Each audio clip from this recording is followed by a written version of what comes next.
Na quarta-feira, dia 29 de junho, que seria o último dia de sua vida, foi assim. O Tiago acordou às 10h30, pois eu não tinha muita necessidade de que ele acordasse cedo naquele dia. Logo em seguida, lanchou e saiu com seu cachorro, Costela, para dar uma volta. Retornou às 12 horas, almoçamos e por volta das 14 horas, ele voltou a dormir até às 17 horas. Então se levantou, cuidou dos seus afazeres, tomou um banho e saiu às 18 horas. Foi o último momento que tive a oportunidade de o beijar e me despedir dele em vida. Fiquei por ali trabalhando. Às 20 horas, assisti o culto online da igreja, que sou membro, Igreja Presbiteriana do bairro Lindéia.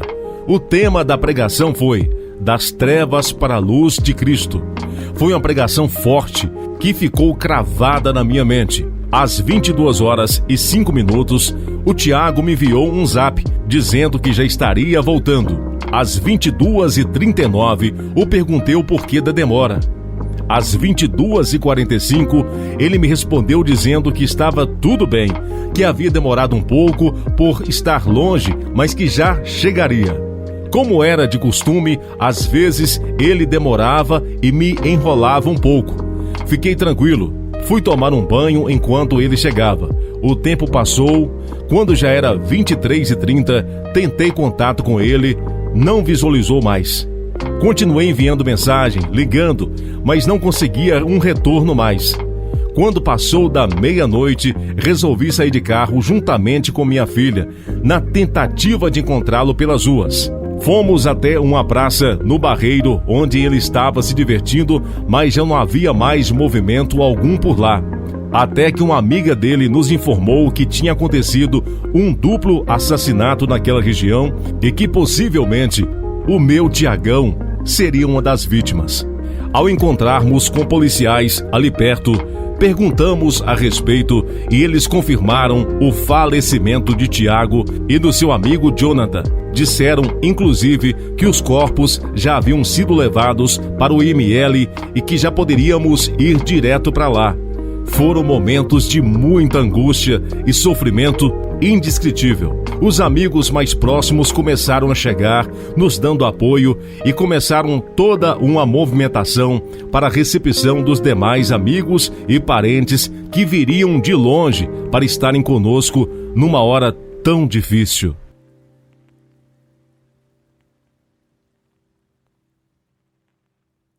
Por volta das 3 horas da madrugada, eu tentei dormir um pouco para ver se passava aquela dor muito forte e difícil de suportar. Porém, ao me deitar, percebi que não conseguiria dormir, pois eu estava muito perturbado, pensando principalmente em que estado o meu querido filho havia partido, salvo ou não. Foi quando me veio à lembrança uma coletânea de músicas que exaltavam o nome de Deus, as quais eu havia inserido no meu celular há alguns dias e que naquele tempo eu as ouvia frequentemente. Liguei o celular e as deixei tocar. Ouvi a primeira, a segunda música, então dormi profundamente.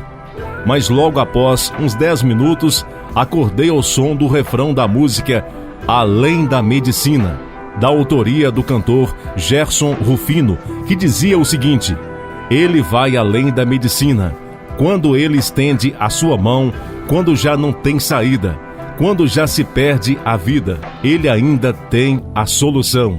Naquele momento, Deus falou fortemente no meu coração que ele havia cuidado do meu filho e o tinha resgatado para ele. Foi algo confortador.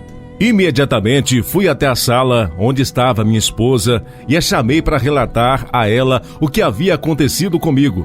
E foi quando ela me disse que se lembrava de que também havia tido uma experiência com essa canção, só que um dia antes da morte do Tiago.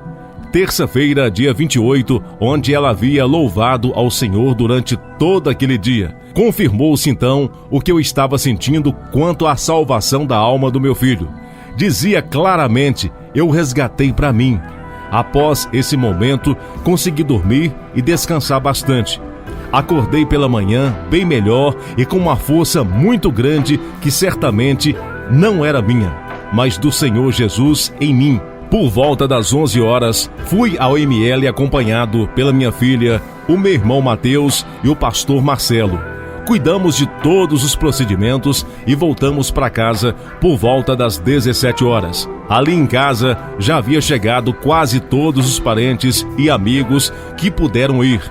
O último a chegar por volta das 21 horas foi o meu irmão Otacílio, acompanhado da sua esposa Darlene. Na sexta-feira, dia 1º de julho, aconteceu o velório e sepultamento do nosso querido Tiagão. Ali pude ver o quanto ele era amado, não só por nós, os familiares, mas também por pessoas de todas as idades que o conheciam.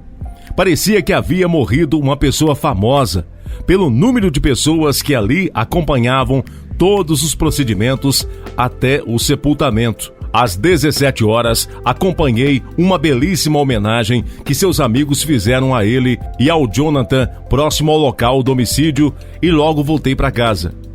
Ainda naquela noite, nos reunimos, eu, minha esposa Margarida, Thalita, minha filha, e o Marcos, meu genro, para orar e agradecer a Deus por tudo que Ele havia nos proporcionado e abençoado e nos dado forças para suportar uma tragédia tão grande.